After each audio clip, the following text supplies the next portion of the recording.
the one, the only, Ben Sion.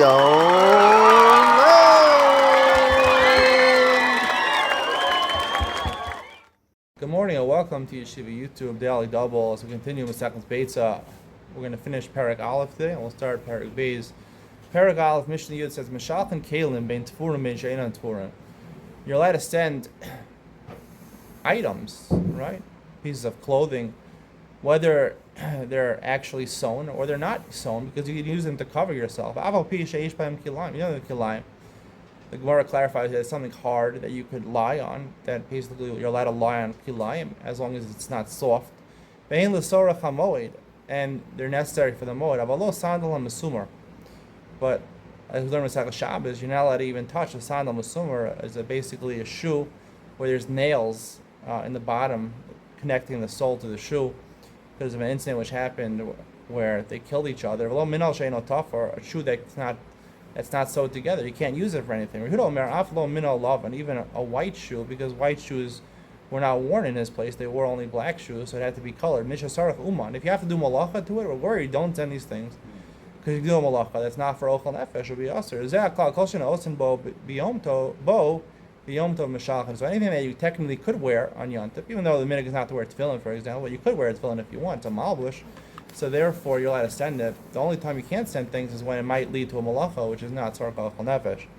Perek Beis Mishnah Aleph, Yom Tov shechal lios erev Shabbos. I'm going to talk about this parak, talks about Erev Tavshilin, begins with Erev Tavshilin. Yom Tov falls out on a Friday. Lo yavashal adam b'tchila miyom tov l'Shabbos. You're not allowed to cook from Yom Tov to Shabbos. Aval hu mavashal Yom Tov im hoser el shel Shabbos. If you happen to cook extra for Yom Tov and you have leftover, you can use it for Shabbos.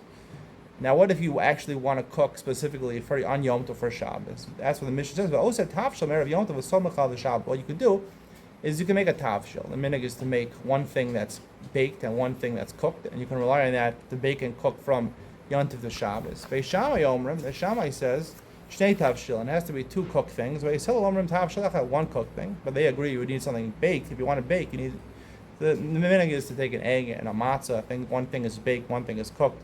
The Shavim medaglo Beitzah shalav shein shnei tavshilin.